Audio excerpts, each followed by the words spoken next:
The world is now pulling the rug out from under the U.S. The dollar is going to collapse. The dollar is going to be replaced by gold. Central banks are buying gold to back up their currencies. They're getting rid of dollars. They're getting rid of treasuries. We are headed for an economic crisis, again, that will make the 2008 financial crisis look like a Sunday school picnic.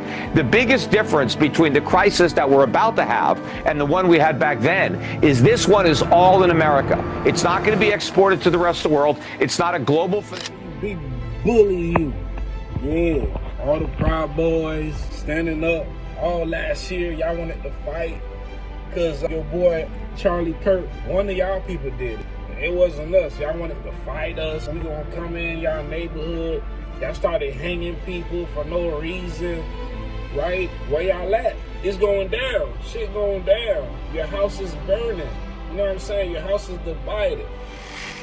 Leave the American president to say what he needs to say. The UK say that we'll send, this is 3 weeks ago, we'll send our aircraft carriers, which aren't the best aircraft carriers, by the way. They're toys compared to what we have. I was the chief of staff of the Carrier Strike Force, spent a lot of time on those carriers. They are formidable capabilities, and we have some of the best sailors, airmen, Marines, and indeed Army on board them. I also am deeply proud of Great Britain. It is exactly that. It's great. We have a right to decide when we want to get involved and when we don't. And I've been to every staff college in the military, and they always taught me 3 things, Andrew. 1 is you need a legal mandate. 2 is you need a plan. And 3, you've got to think through to the end. And if none of those are thought through, then you should not be putting people... From there. No more big of America. You guys trying to fight the prophecy for what? It says Babylon will fall. And that's just that. It's been written. You guys are not going to stop Armageddon. You guys are not going to stop World War III. And most of all, you guys are hiding. Y'all quiet. Now y'all get to fight somebody who actually want to see. It's crazy. Because when it comes to the black and Hispanic, the people that on earth, the people of this earth that doesn't have an army to fight anybody, that's when y'all proud, y'all walking, y'all doing y'all thing. But when it's somebody that actually, organized and they got this,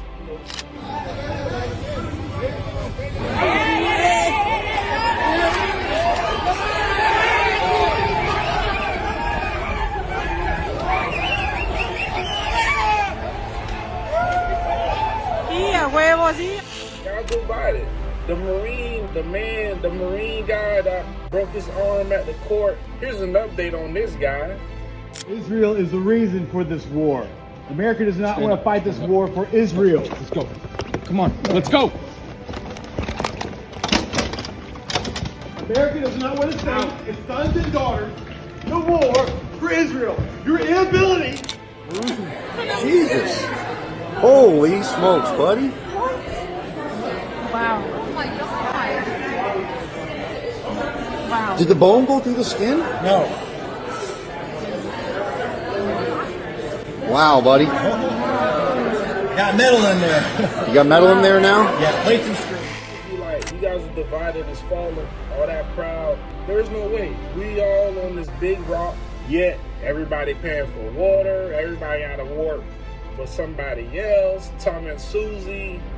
So you guys did too much. You guys do too much. From the beginning to on in, you guys are too much. If anybody curious about traveling right now, I'll give you that live report from LaGuardia. I got here at 2 a.m. for a 7 a.m. flight, so I got here 5 hours early, and it is almost 7, and I'm standing right here. As you can see, the lines went all the way outside. At one point, they had us out in some hallways, going down some stairs, out in some garages. It's ridiculous, and for who? Who benefits from this? Keeping everybody on edge. People haven't slept. Everyone's missing their flights. For what? Who benefits from this? It's just more megalomaniac, narcissistic behavior. And in a country with a $30 trillion economy, starving countries like Cuba with less than a $100 billion and shrinking economy, You guys are still doing wrong. You guys trying to make money off this war. For President Trump posted about his supposed negotiations with Iran on Monday, traders made hundreds of millions of dollars of extra bets on oil futures. Look at this. 15 minutes before that Donald Trump post, there was a very big amount of trading volume. Very big. It seems highly suspicious when you see a surge in volume on no news. So it has many people watching this saying, scratching their heads, hey, did somebody actually have information before it was public? Now, listen, this is called insider trading. It is illegal. This looks like corruption of the very worst kind. Does the Prime Minister share my fear that Trump is making his war decisions based on what's in... Again. You had the Greek, you had the Rome, now you got Babylon, which is the United States. Y'all, the statue, the Lady Liberty, the great whore that sits on many waters, the great whore that sits on the dragon, that's the one the Bible talking about. Since y'all don't want to, y'all don't want to pay attention, that's the Bible. Statue of the Lady of Liberty, that's the great whore that the Bible is talking about. That's the lady that sits on top of the dragon. And the dragons are its allies and stuff, So this is not a fairy tale.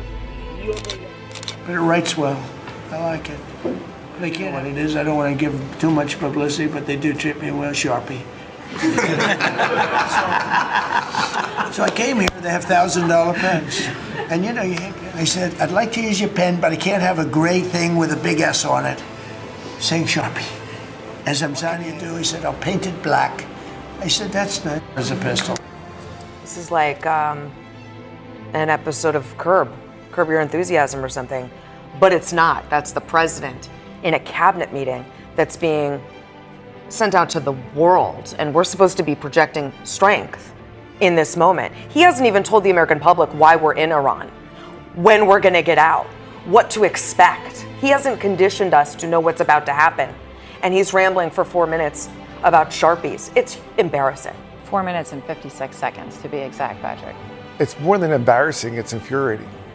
For those of us who wore the cloth of our country.